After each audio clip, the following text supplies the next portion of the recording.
جو 1,000 رکعت نفل نماز پڑھتا ہے وہ رسول اللہ کو منہ دکھانے کی ہمت نہیں کر رہا ہے. جو 700 رکعتیں نماز پڑھ رہا ہے، جو ہر سال حج کر رہا ہے، وہ ہر سال حج کرنے والا امام جعفر صادق کہہ رہے کہ میں اپنے نانا کو منہ دکھانے کے قابل نہیں. اور یہ سنی عوام میری ہے جو روزانہ داڑھی مڈا کر گٹروں میں پھینکواتے ہیں، اور جب مقرر کہتا ہے کہ قبر میں رسول اللہ کی زیارت ہوگی تو نعرے لگا کے کہتا ہے کہ ہم نبی کے قدموں پہ گریں گے اور قدم پکڑ لیں گے اور نہیں چھوڑیں گے. میرے بھائی، شاعری کی دنیا الگ ہے، حقیقت کی قرآن حدیث کی دنیا الگ ہے. نبی کے قدموں کو کیا پکڑ پائے گا؟ اللہ کرے پکڑ لے. لیکن ایک بات کہتا ہوں، امام جعفر صادق کہہ رہے کہ میں میرے نانا کا سامنا کیسے کروں گا؟ کبھی تصور کیا کہ مرنے کے بعد حضور قبر میں آئیں گے تو میں اور تم کیسے سامنا کریں گے؟ کیونکہ رسول اللہ بہت نازک طبیعت رکھتے ہیں. حضور بہت رحمت للعالمین سب کے لیے ہے، رحمت للعالمین سب کے لیے ہے، لیکن حضور غیور اپنوں کے لیے. ان کو طبیعت اتنی نازک ہے اپنوں کے لیے کہ ایک شخص نے ان کی محفل میں ڈکار لے لی. صرف ڈکار، توجہ کرنا، حالانکہ علماء سے پوچھو ڈکار لینا کچھ حرام ناجائز. ایک شخص نے صرف ڈکار لے لی، حضور نے منہ پھیر لیا. کتنی نازک طبیعت ہے.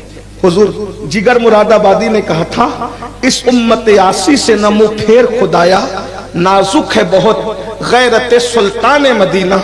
اگر کوئی ڈکار لے لے حضور منہ پھیر لیتے ہیں.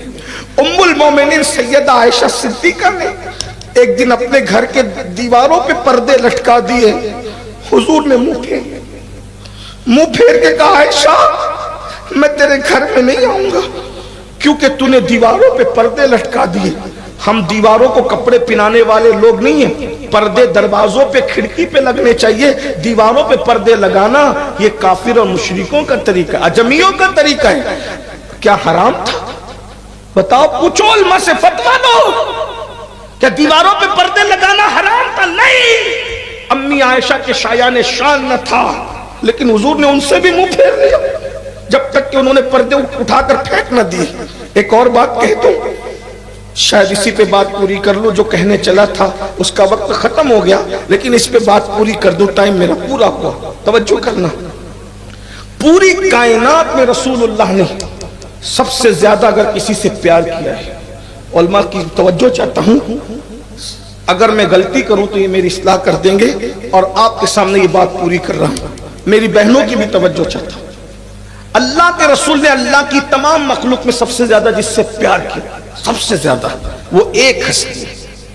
ایک ہستی، اس ہستی کو دنیا سیدہ، طیبہ، طاہرہ، عابدہ، زاہدہ، راکعہ، ساجدہ، نقیہ، تقیہ، زکیہ، ام ابیہا، عالمہ غیر معلمہ، ام الحسنین، ملکہ فردوس بری، ملکہ جنت، ملکہ قیامت، سیدہ فاطمۃ الزہرا کے نام سے جانتی ہے. حضور نے جتنا ان سے پیار کیا اتنا کسی سے پیار نہیں کیا. سب سے پیار ان کے بعد ہے، ان سے زیادہ پیار حضور نے نہیں کیا. حضور نے کتنا پیار کیا ان سے تمہیں پتا ہے مسلمانوں؟ اللہ اکبر.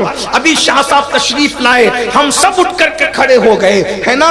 اسی طرح اور بھی بزرگ آتے، ہم اٹھ کے کھڑے ہو جاتے. لوگ کہتے ہیں فلاں بزرگ کے لیے فلاں بزرگ کھڑے ہوئے، ان کی بزرگی کا اندازہ لگاؤ. میرے بھائی، جس کے لیے بڑے بڑے بزرگ کھڑے ہوتے ہیں، مگر قربان حسنین پاک کی امی پر، قربان سیدہ فاطمہ کی عظمت پر، انبیاء جس کے لیے اللہ اکبر شب معراج بیت المقدس میں کھڑے ہو، اسے محمد الرسول اللہ کہتے ہیں. فرشتے جس کی تعظیم میں کھڑے ہو، اسے محمد الرسول اللہ کہتے ہیں. صدیق، فاروق، عثمان، علی، حسنین، صحابہ، تابعین، اقواس، اقطاب، ساری کائنات جس کی تعظیم میں کھڑے ہو اسے محمد الرسول اللہ کہتے ہیں. مگر رسول اللہ جس کے آنے پر کھڑے ہو جائے اسے سیدہ فاطمۃ الزہرا. کیا وہ ہستی ہے؟ کیا وہ ہستی ہے؟ کیا وہ ہستی ہے؟ کیا وہ ہستی ہے جس کی آمد پر نبیوں کا امام کھڑا ہوتا ہے، انبیاء کا امام کھڑا ہوتا ہوتا ہے. اور ایک دو مرتبہ نہیں, سیدہ عائشہ فرماتی ہیں کہ جب جب فاطمہ آتی تب تب رسول اللہ اٹھ کر کھڑے ہو جاتے ہیں.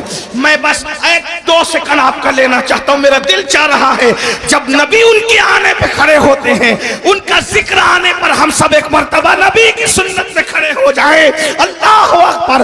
جس کی آمد پر حضور کھڑے ہوتے ہیں اور کھڑے ہو کر حضور اللہ اکبر اپنی جگہ پہ نہیں بیٹھتے, بیٹھ جاتے, کھڑے ہو کے حضور اپنی جگہ پہ نہیں بیٹھتے بلکہ سیدہ فاطمہ کو اپنی جگہ پہ بٹھاتے ہیں, خود اپنی جگہ پہ نہیں بیٹھتے. توجہ بس بات پوری ہو رہی ہے. میں نے کہا تھا لمبی گفتگو نہیں ہوگی, میں نہیں کروں گا. توجہ فرمائیں, توجہ فرما لیں. اپنی جگہ پہ خود نہیں بیٹھتے, اپنی جگہ پہ نبی سیدہ کو بٹھاتے ہیں. اسی پہ بس نہیں, پھر حضور کہتے ہیں, حضور ان کی پیشانی چومتے ہیں. دنیا حجر اسود چومتی ہے, جس کے لبوں کو حجر اسود چومتا ہے وہ محمد الرسول اللہ سیدہ فاطمہ کی پیشانی کو چومتا ہے. ذرا غور پر کریں نا, میں کس ہستی کا ذکر کر رہا ہوں, ذرا توجہ فرمائیں.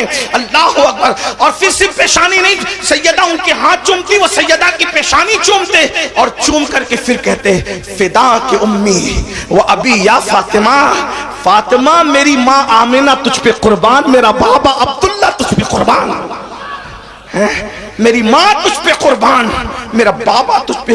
اللہ کے رسول نے سب سے زیادہ ان سے پیار کیا. جب سیدہ, ایک بات کہوں, صوفیہ کہتے ہیں سن لیں, حضور کا ان کے بغیر جی نہیں لگتا, کہیں جی نہیں لگتا. سفر پہ جاتے تھے تو سب سے آخری میں ان سے ملتے تھے, اور سفر سے آتے تھے تو سب سے پہلے ان سے ملتے تھے. یعنی سیدہ کے گھر سے سفر شروع ہوتا اور سیدہ کے گھر پہ سفر ختم ہوتا. اور پتہ ہے ہائے ہائے ہائے کتنا پیار کرتے ہیں ان کا. لوگ کہتے ہیں بیٹی پرایا مال ہوتی, کیا کہتے ہیں لوگ, بیٹی. نبی نے اتنا پیار کیا کہ اپنی بیٹی کو پرائے گھر میں دیا ہی نہیں. توجہ, پرائے گھر میں, کیونکہ حضور رہ ہی نہیں سکتے تھے تو کس کو دیا, جس کو اپنے گھر میں خود پالا تھا, جس کو اپنے گھر میں کہ سب کی بیٹیاں باہر جائیں گی, میری اور 3 بیٹیاں دی بھی باہر, 3 بیٹیاں دی بھی باہر, وہ سب عظمت والے لوگ ہیں. میں کوئی افضلیت نہیں پڑھ رہا ہوں, صرف فضائل پڑھ رہا ہوں, سمجھنا. لیکن سیدہ جو سب سے چاہیتی تھی ان کو اپنے گھر میں دیا, جس کو بیٹے کی حیثیت سے پالا تھا اس چچا زاد بھائی مولا مشکل کشا حیدر کرار کو دیا. اور یہ فیصلہ بھی اللہ کا تھا, یہ الگ عنوان ہے, اس پہ بولوں گا تو پھر بات لمبی ہوگی, لیکن مجھے سمیٹنا ہے. آپ نے بہت دیر سے ٹائم دیا. میں لوگوں کو کہتا ہوں کہ میں 11 سے 12 بجے تک تقریر کرتا ہوں, اس کے بعد تقریر نہیں کرتا. میں نے ہمارے ناظم حضرت علامہ نشان برکاتی سے بھی کہا تھا کہ مجھے بھیا دے دینا, کیونکہ میری تقریر ہی نہیں ہوتی. میں خشک مزاج آدمی ہوں, دل کا دکھڑا سناتا ہوں, اور تقریر رات جب دیر گزر جاتی ہے تو اس کے لیے کوئی بھاری بھرکم مقرر چاہیے اپنے کو, تو تقریر کا کوئی فن ہی نہیں آتا. لیکن آپ رحم کر کے سن رہے تو سن لیں. اتنی بات ہے, مولا مشکل کشا کا انتخاب کیا, وہ اللہ کا انتخاب تھا. اور ایک بات بھی بتاؤں, پہلے آسمانوں پر اللہ نے شادی کرائی, پھر زمین پر وہ شادی ہوئی. یہ شادی بھی بڑی شادی ہے, یہ بھی ایک الگ عنوان ہے. ہاں, کسی باپ کے بیٹی کی یہ مقام نہیں کہ پہلے آسمانوں پہ شادی قدرت کرے, پھر زمین پہ شادی اللہ کا نبی کرے. آسمانوں پر انبیاء آئیں اور زمین پر صحابہ آئیں, اور سید الانبیاء بھی خود تشریف فرما ہو, پھر بات ہی بات ہے نا. اگر بات چھڑے گی تو یہ تو وہ ہماری زندگیوں کا عنوان ہے. لیکن لوگ سمجھ لیں ذرا, اللہ اکبر, یہ سیدہ کائنات ہے. اور حضور اتنا ان سے تو کیا ہوا پتہ ہے, جب مولا علی چونکہ حضور کے گھر میں ہی پرورش پائے تھے, تو جب ان کی شادی ہو گئی تو دوسرا کمرہ دلانا تھا, تو حضور نے ایک صحابی کا گھر ان کو یعنی کہ دیا. تو ان کا گھر تھوڑا دور تھا, تو حضور رو رہے تھے. سننا کتنا پیار تھا. حضور سب حضور کی جدائی میں روتے ہیں, حضور بھی کسی کی جدائی میں روتے ہیں. وہ کون ہے, ذرا ہستی کا اندازہ لگاؤ. جس کے لیے آمینہ کا لال روئے نا, اسے سیدہ فاطمہ کہتے ہیں. ہاں, سب مدینے کی جدائی میں روتے ہو، ان کی جدائی میں جو روئے اسے سیدہ فاطمہ تو زیادہ شان کیا ہے، عظمت کہا ہے، میرے ماں باپ قربان ہیں۔ یہاں پر میرا دل چاہ رہا ہے میرے امام سیدی اعلیٰ حضرت نے جو ان کی منقبت پڑھی ہے میں 2 مصرے ان کے پیش کر دوں۔ یہ مسلک اعلیٰ حضرت میں مسلک اعلیٰ حضرت کیا ہے بھائی؟ اللہ کی عزت کرو، اللہ کی تعظیم کرو جیسا تعظیم کرنے کا حق ہے، رسول اللہ کی تعظیم کرو جیسا تعظیم کرنے کا حق ہے، صحابہ کی تعظیم کرو جیسا تعظیم کرنے کا حق ہے، اہل بیت کی تعظیم کرو جیسا تعظیم کرنے کا حق ہے، اولیاء علماء کی تعظیم کرو جیسے تعظیم کرنے کا حق ہے۔ حضور کے گستاخوں سے دور رہو، حضور سے محبت کرنے والوں سے محبت کرو، دین پر عمل کرو، تیرے غلاموں کا نقش قدم ہے راہ خدا، وہ کیا بہک سکے جو یہ سراغ لے کے چلے۔ ایک مطالعہ اپنے علماء کے سامنے پیش کر رہا ہوں، علماء توجہ کریں گے، دعا دیں گے اور اگر اصلاح کریں تو بہتر ہے۔ اعلیٰ حضرت نے جہاں جہاں سیدہ فاطمہ کی شان بیان کی تو وہاں سیدہ فاطمہ کا اصلی نام لے کر کے کبھی شان بیان نہیں کی، کیونکہ اعلیٰ حضرت سیدہ کا اتنا ادب کرتے تھے کہ نام لینے سے بھی ڈرتے تھے، سیدہ فاطمہ کہنے سے بھی آپ ڈرتے تھے۔ سیدہ فاطمہ کہہ کر آپ نے کبھی ان کی شان بیان نہیں کی۔ جب بھی شعر لکھا تو ان کے القاب سے لکھا، جیسے زہرا گلبن رحمت زہرا، مولا گلبن رحمت زہرا، سبتین اس کی کلیاں پھول، صدیق و فاروق و عثمان، حیدر علیہ اس کی شاخ۔ پھر کہتے ہیں کیا بات رضا اس چمنستان کرم کی، زہرا ہے کلی جس میں حسین اور حسن۔ دیکھو زہرا کہانا۔ پھر ایک مقام پر کہتے ہیں اعلیٰ حضرت امام اہل سنت کیا اہل بیت کی اور صحابہ کی شان بیان کرتے کہتے ہیں اللہ اکبر، سیدہ ظاہرہ طیبہ طاہرہ جان احمد کی راحت پہ لاکھوں سلام۔ یہاں بھی سیدہ کہا، طیبہ کہا، ظاہرہ کہا، عابدہ کہا۔ حالانکہ شعری فن کے اعتبار سے بھی فاطمہ آ سکتا تھا، وزن گھٹ بڑھ نہیں سکتا تھا، لیکن فاطمہ نہیں کا القاب کے ساتھ۔ یعنی ادب کتنا ہے کہ اصلی نام لینے کی وقت کا مجدد جرأت نہیں کرتا۔ یہ ہے سیدہ فاطمہ، کیونکہ جو جتنا جانتا ہے معرفت رکھتا ہے وہ اتنا ادب کرتا ہے۔ اور بات کتنی بڑی کہہ دی، بات کتنی بڑی کہہ دی، سن لو۔ کہتے سیدہ ظاہرہ طیبہ طاہرہ جان احمد کی راحت میں لاکھوں سلام۔ کچھ سمجھے؟ جان احمد کی راحت پہ لاکھوں سلام کا مطلب کیا ہے؟ اعلیٰ حضرت بتا رہے مسلک اعلیٰ حضرت کانفرنس کرنے والوں، احمد رضا کا عشق نبی اور آل نبی دیکھو۔ کہتے ہیں جب سب بے چین ہوتے ہیں تو نبی کو یاد کرتے ہیں۔ 2 جملے سن لے سیدہ کی منقبت میں، ہر مسلمان بے چین ہو تو نبی سے راحت پائے، انبیاء بے چین ہو تو نبی سے راحت پائے، فرشتے بے چین ہو تو نبی سے راحت پائے۔ سب کو راحت پہنچانے والا نبی جب خود بے چین ہوتا ہے تو ان کو سیدہ فاطمہ سے راحت مل جائے۔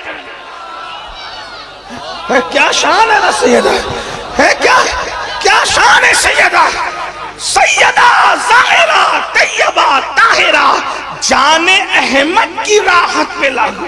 اردو کا شعر ہے بھائی، تشریح کر لو میرے پاس آ کے بیٹھ کے تشریح۔ جانے جس سے نبی کو راحت ملتی ہے وہ حسنین کی امی سیدہ ہے نا، کتنا پیار کیا، اللہ اکبر۔ اور ان کی شان امام نے پھر بیان کہتے ہیں جس کا آنچل نہ دیکھا مو مہر نے لے آؤ۔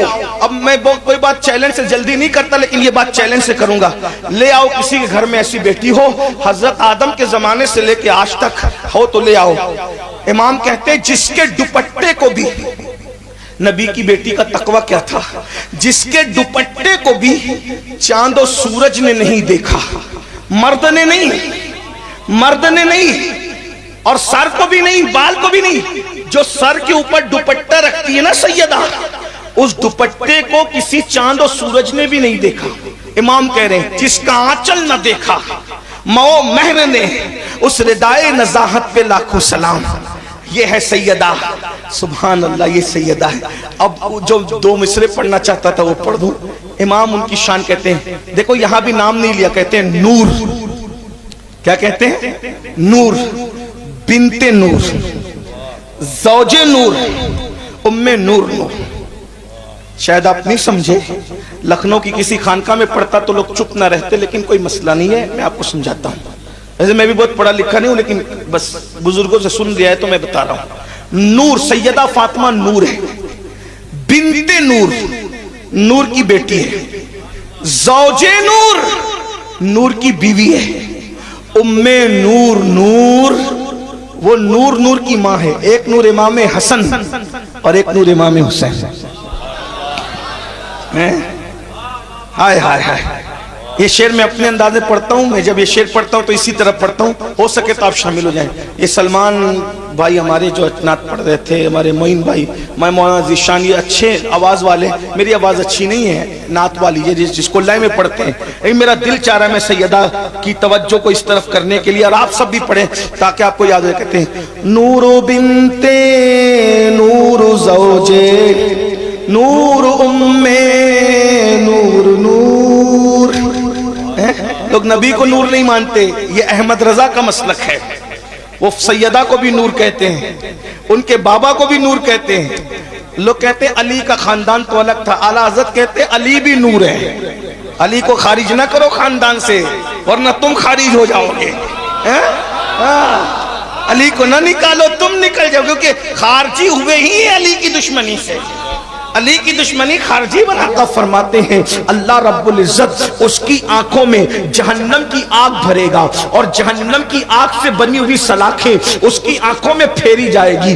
اگر کوئی مولوی کہتا تو میں کبھی بیان نہ کرتا, کوئی اسٹیج کا ناظم کہتا میں کبھی بیان نہ کرتا, کوئی سیاسی لیڈر کہتا میں کبھی بیان نہ کرتا, یہ سوچ کر کے چلو جذبات میں کہہ دیا ہو. لیکن یہ میرے نبی نے فرمایا ہے, اور میرے نبی کے فرمان کے بارے میں اللہ ارشاد فرماتا ہے, اللہ اکبر, وما ينطق عن الهوى ان هو الا وحی یوحى, کہ میرا حبیب اپنی مرضی سے کچھ بھی نہیں کہتے, وہ جو کچھ کہتے ہیں ان پر وحی کی جاتی ہے. یعنی زبان مصطفیٰ جان رحمت کی ہوتی ہے اور کلام خداوند قدوس کا ہوتا ہے. میرے بھائیو, اب آپ سے پوچھنا چاہتا ہوں, اللہ کے رسول فرما رہے ہیں کہ جس مرد نے عورت کو پاپ کی نظر سے دیکھا, یا عورت نے کسی مرد کو پاپ کی نظر سے دیکھا, گندی نظر سے دیکھا, آقا علیہ الصلوۃ و تسلیم فرماتے ہیں آنکھوں میں جہنم کی آگ کی سلاخیں پھیری جائے گی. میں تم سے سوال کرتا ہوں, آنکھیں کتنی کمزور ہے اپنی, آنکھیں کتنی نازک ہے اپنی. اگر آنکھوں میں دھواں چلا جائے تو آنکھیں رونے لگتی ہے, آنکھوں میں تنکا چلا جائے تو آنکھوں سے آنسو نکلنے لگتے ہیں, آنکھوں میں کھڑا چلا جائے. اللہ اکبر. حد تو یہ ہے اگر ماں بہنیں پیاس کاٹ رہی ہو اور ہم وہاں موجود ہو تو پیاس کے ننھے ننھے ذرات ہماری آنکھوں میں چلے جائے تو ہماری آنکھیں برداشت نہیں کر پاتی. میرے بھائی, اللہ اکبر. دنیا کی پولیس کی سزا کی اوقات کیا ہے, دنیا کی حکومتوں کی سزا کی اوقات کیا ہے, اللہ کا عذاب کتنا سخت ہے. ان بطش ربک لشدید. کسی کو پاپ کی نظر سے دیکھنے کی وجہ سے آنکھوں میں آگ کی سلاخیں ڈالی جائے گی. میرے بھائی, اپنے آپ میں رحم کر لے. جس نبی کے کہنے پر ہم نے اسلام کو سچا دین مانا ہے, وہ رسول کہہ رہے ہیں عورتوں کو پاپ کی نظروں سے دیکھنے والوں, تمہاری آنکھوں میں آگ کی سلاخیں پھیری جائے گی. ہے برداشت کرنے کی طاقت. جو آنکھیں دن کا برداشت نہ کر سکے, جو آنکھیں پیاس کے ذرات برداشت نہ کر سکیں, جو آنکھیں دھواں برداشت نہ کر سکے, کیا ہماری آنکھیں اللہ کے عذاب کو برداشت کر سکے گی؟ اٹھا سکو گی اللہ کے عذاب کو؟ معاذ اللہ. یا تو یہ کہہ دو کہ ہم اس بات کو نہیں مانتے, اور اگر مانتے ہو تو پھر تمہارے اندر جرأت کتنی ہے کہ تم اللہ کا اتنا بڑا عذاب برداشت کر سکو گے. سن لو, یہ جوانی ہمیشہ نہیں رہے گی, یہ جوانی کی بہاریں ہمیشہ نہیں رہے گی. جوانی آنے جانے کے لیے آتی ہے. کس کے پاس جوانی رہی؟ جو اپنے پاس جوانی رہے گی. کس کا مال رہا؟ جو اپنا مال رہے گا. کس کے پاس حسن رہا؟ جو اپنے پاس حسن رہے گا. اس لیے کہ کب تک گناہ کرو گے؟ جب تک زندہ رہو گے تبھی تک نا. ایک دن موت تو آنے والی ہے. موت سے بچ سکتے ہو؟ اگر موت سے بچ سکتے ہو, تمہارے پاس کوئی ہے ایسا طریقہ, تو جاؤ جو چاہو کر لو. اگر موت سے بچنے کا نسخہ مل گیا ہے تمہیں, جو چاہو کر لو. اور اگر نہیں, اور ہرگز نہیں, تو قرآن کہتا ہے اینما تکونوا یدرککم الموت ولو کنتم فی بروج مشیدہ, کہ اگر تم مضبوط قلعوں میں جا کے چھپ جاؤ گے تو بھی تمہیں موت آ کر کے رہے گی. اگر موت سے کوئی بچ سکتا تھا, میرے جملے پہ غور کرنا, اگر موت سے کوئی بچ سکتا تھا, ایک ہی ہستی تھی, وہ زہرا کے بابا, حسنین کریمین کے جد, مصطفیٰ جان رحمت کی ذات تھی, جس کے لیے اللہ نے کائنات بنائی. جس کے لیے اللہ نے کائنات کو وجود عطا کیا. میرے امام بریلی کا قلندر کہتا ہے وہ جو نہ تھے تو کچھ نہ تھا، وہ جو نہ ہو تو کچھ نہ ہو، جان ہے وہ جہان کی، جان ہے تو جہان ہے. اگر کوئی موت سے بچ سکتا تھا تو حضور، مگر میرے بھائی خدا نے جس کی خاطر کائنات کو بنایا اس کو بھی موت کا مزہ چکھایا. یہ اور بات ہے کہ نبی کی موت عام انسانوں کی موت کی طرح نہیں ہے. میرے امام کہتے ہیں انبیاء کو بھی اجل آنی ہے، مگر ایسی کہ فقط آنی ہے، پھر وہی موت کے بعد ان کی حیات مثل سابق وہی جسمانی ہے. حضور کو ایک آن کے لیے موت آئی، پھر ہمیشہ کے لیے زندہ کر دیے گئے. تو زندہ ہے واللہ، تو زندہ ہے واللہ. میری چشم عالم سے چھپ جانے والے مجھے بتاؤ، جب اللہ کے رسول کو موت کا مزہ چکھایا گیا، تمہیں اور مجھے موت نہیں آئے گی؟ کیا تیاری کی ہے موت کے لیے؟ کیا تیاری کی ہے موت کے لیے؟ سن لو، کب تک عیاشیاں کرتے رہو گے؟ کب تک اپنی دولت پر گھمنڈ کرتے رہو گے؟ کب تک اپنی طاقت پر گھمنڈ کرتے رہو گے؟ کبھی سوچا موت آئے گی؟ موت. اور ایک بات یاد آ گئی تو عرض کر دوں، نیک لوگوں کو موت کیسے آتی پتہ ہے آپ کو؟ نیک لوگوں کو موت کے وقت کتنی تکلیف ہوتی ہے تمہیں بتاؤں؟ اس سے اندازہ کرنا پھر ہم کیسے مریں گے. ہمارے عقیدے میں، اہل سنت کے عقیدے میں، جیسے جنت کا ہونا یقینی ہے ویسے صحابہ کا جنتی ہونا یقینی ہے. ہر صحابی جنتی، ہر صحابی جنت، الگ عنوان ہے. بس اتنی سی بات. فقی ابو اللیث سمرقندی رحمت اللہ علیہ اپنی کتاب تنبیہ الغافلین میں لکھتے ہیں، نبیوں کے بعد سب سے بہترین جماعت صحابہ سے افضل انبیاء کے بعد کوئی نہیں. انبیاء کرام کے بعد سب سے افضل ترین جماعت صحابہ ہیں. اقواس، اقتاب، قلندر، اولیاء سب ان کے قدموں میں. اتنا سمجھ لو. ان کا جنتی ہونا میں نے بیان کر دیا. فقی لکھتے ہیں، دھیان سے سننا اپنے حال پہ، کیونکہ یہ جلسے ہنسی مذاق کے لیے نہیں. اگر آپ اس نیت سے آئے ہیں کہ چلو امین القادری آ رہا ہے، سید آ رہا ہے، وہ بھی ہمیں ہنسائے گا، تو میں کوئی کامیڈین نہیں. آپ کو ہنسنا ہے ٹی وی چینل پہ جاؤ. اگر آپ یہ سوچتے ہو کہ میں آپ کے جلسے میں آ کے یہ کہوں گا کہ ان حضرت کو دیکھو جنت میں جاؤ، ان حضرت کو دیکھو جنت میں جاؤ، تو میں آپ کے ساتھ فراڈ کرنے نہیں آیا. کیونکہ میرا نظریہ یہ ہے کہ چہرے دکھا کے جنت بانٹنا جلسوں میں یہ قوم کے ساتھ دھوکہ ہے. کیونکہ جن کے چہرے دکھا کے تم جنت بانٹ رہے ہو، اس کے جنتی ہونے کی تمہارے پاس کون سی گارنٹی اور سند ہے؟ کیا ثبوت ہے؟ یہ یاد رکھنا. اسٹیج پہ بیٹھا ہوا ہر آدمی بھی جنت میں نہیں جائے گا، بلکہ کبھی ایسا بھی ہوگا کہ اسٹیج والا پھنس سکتا ہے اور کھڑے رہنے والا اس کے آگے جا سکتا. کیونکہ قرآن نے کہا فَيَغْفِرُ مَن يَشَاءُ، اللہ کہتا ہے میں جس کو چاہوں گا بخشوں گا. اور اللہ کہتا ہے وَيُعَذِّبُ مَن يَشَاءُ، جس کو چاہوں گا عذاب دوں گا. سن لو، اسلامی معاشرہ کے جلسے میں آنے والوں، وہ جس کو چاہے گا عذاب دے گا وہ اللہ ہے، اس سے کوئی پوچھ نہیں سکتا. اگر وہ چاہے تو نبی کے بیٹے کو بھی جہنم میں ڈال دے، اس سے کوئی نہیں پوچھ سکتا. وہ چاہے گا تو نوح علیہ السلام جیسے پیغمبر کے بیٹے کو وہ جہنم میں ڈالے گا، اور وہ چاہے گا تو اصحاب کہف کے کتے کو دولہا بنا کر جنت میں داخل کر دے گا. وہ چاہے تو کتا جنت میں جائے، اور وہ چاہے تو نبی کا بیٹا جہنم میں جائے. کس بلا کی میں سے ہے سرشار ہم، دن ڈھلا ہوتے نہیں ہوشیار ہم. فجر کی نمازیں بستروں میں ترک کرنے والوں، ظہر کی نمازیں دکانوں میں ترک کرنے والوں، اور لڑکیوں کو پاپ کی نظر سے دیکھنے والوں، کانوں میں ایئر فون لگا کے سننے والوں، گندی فلمیں نرم نرم گدوں پہ لیٹ کر دیکھنے والوں، تم کہتے ہو کہ میں غوث پاک کا مرید ہوں، میں جنت میں جاؤں گا. جب نبی کا بیٹا جہنم میں جا سکتا ہے، اور تم کس بلا کی میں سے؟ کپڑے پکڑنے سے کوئی قادری ہوتا ہے؟ بتاؤ بہت معافی کے ساتھ، میں آپ کو دھوکہ دینے نہیں آیا، کیونکہ تقریر میرا پیشہ نہیں، نہ میں مقرر ہوں، میں تو صرف دل کا درد لے کر آپ کے پاس آیا۔ ہم تو یہ بھی جانتے ہیں کہ جو بڑے لوگ ہوتے ہیں نا وہ اللہ سے زیادہ ڈرتے ہیں، جو جتنا بڑا ہوگا وہ اللہ سے اتنا زیادہ ڈرے گا۔ یہاں ایک بات آ گئی بیچ میں، تو اگر اجازت دے تو میں پیش کر دوں کہ بڑے لوگ کتنا ڈرتے تھے۔ آپ تو مرید ہو نا غوث پاک کے، اور بے فکر ہو، سود کھاؤں گا پھر بھی جنت میں جاؤں گا کیونکہ میں غوث پاک کا مرید ہوں۔ حالانکہ غوث پاک کو کبھی دیکھا، خواب میں بھی نہیں دیکھا ہے نا۔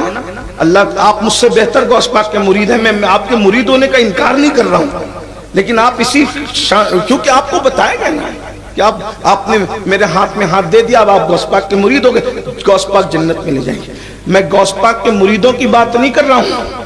سود کھا رہے ہو پھر بھی جنت نہیں جاتی، جھوٹ بول رہے ہو پھر بھی جنت نہیں جاتی، نشہ کر رہے ہو پھر بھی جنت نہیں جاتی، اپنی سالیوں کو تک لوگ پاپ کی نظر سے دیکھتے ہیں پھر بھی لوگوں کی جنت نہیں جاتی۔ غالب نے کہا رند کے رند رہے ہاتھ سے جنت نہیں، کتنی آپ کی جنت کیسے یقینی ہے کہ جنت ہاتھ سے نہیں جاتی۔ آؤ میں غوث اعظم کے بھی غوث اعظم کا ذکر کرنے لگا ہوں تو پتا چلے گا آخرت اتنی آسان نہیں ہے، اللہ کی بارگاہ کا حساب کتاب اتنا آسان نہیں ہے۔ آپ نے کہا غوث اعظم کا بھی کوئی غوث اعظم، میں نے کہا غوث اعظم کا بھی غوث اعظم ہے، اس غوث اعظم کو دنیا امام الائمہ سیدنا امام جعفر صادق کے نام سے جانتی، بلکہ یہ امام اعظم کا بھی امام ہے، جس نے امام اعظم کو امام اعظم بنایا ہے اس کو دنیا امام جعفر صادق کے نام سے جانتی ہے، جس کی جوتیاں امام اعظم نے سیدھی کر کے کہا اگر 2 سال جعفر صادق کی صحبت کے نہ ہوتے تو نعمان ہلاک ہو گیا ہوتا۔ جس نے امام اعظم کو امام اعظم بنایا وہ کون ہے؟ امام جعفر صادق۔ کون ہے امام جعفر صادق؟ ان کے ابا امام باقر، ان کے ابا جان امام زین العابدین، ان کے ابا۔ Thanks for watching.